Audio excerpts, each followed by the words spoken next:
কেমন? সুস্বাদু। সেই রাধে রাধে, সকলে কেমন আছেন? তো আজকে আপনাদের সাথে শেয়ার করতে চলেছি একটি রেসিপি, যেটা নাম না জানা রেসিপি বলা যায়, কারণ আমরা এটা ইউটিউবে ভিডিও দেখেই আর কি তৈরি করছি আজকে আমি। তো ভগবানের জন্য বিকেল থেকেই সব কিছু রেডি করে নিয়ে তৈরি করতে বসে পড়েছিলাম। আর এখানে মানে সবটা তৈরি করেছিলাম, জানি না কীরকম হবে, এরকম একটা মনে সংশয় কাজ করছিল।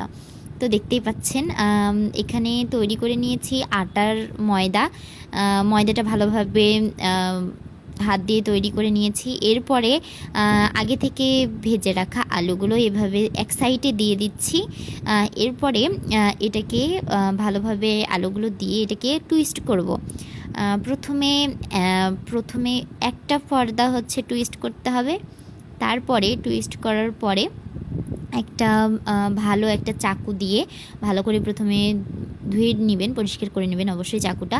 তারপরে আমরা এই সাইড থেকে কাটা শুরু করে দেবো।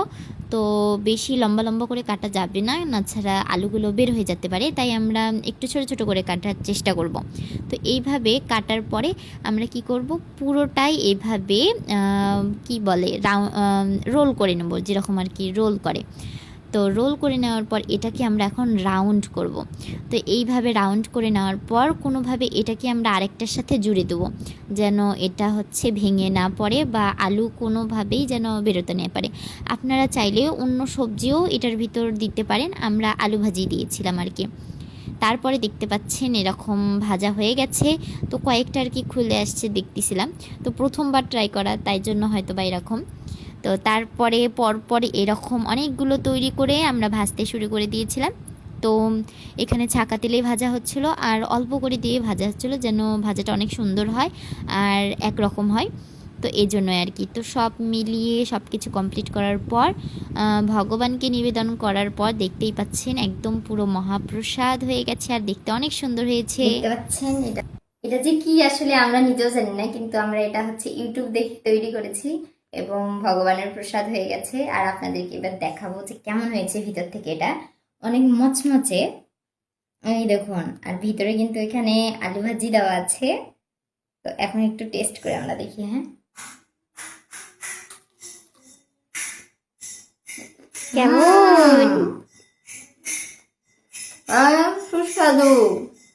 সেই মহাপ্রসাদ কি জয়। আপনারা কিন্তু এইভাবে তৈরি করে বাড়িতে ভগবানকে ভোগ লাগিয়ে টেস্ট করতে পারেন, অনেক সুন্দর স্বাদ। আর ভগবানকে যদি তৈরি করে দিতে চান তাহলে পুরো রেসিপিটা যেভাবে দেওয়া আছে এভাবে তৈরি করতে পারেন। তো মাতাজি, আপনার কেমন লাগছে এই প্রসাদটা পেয়ে? খুব সুন্দর। অনেকে হচ্ছে আমাদেরকে বলে যে আমরা নিরামিষ খাই, কি এমন খাই, তো আপনি একটু দেখান একটু সাইজটা। ওয়াও, মহাপ্রসাদ কেমন লাগছে? খুব সুন্দর। সব মিলে দারুণ। রাধে রাধে। রাধে রাধে, হরি বল।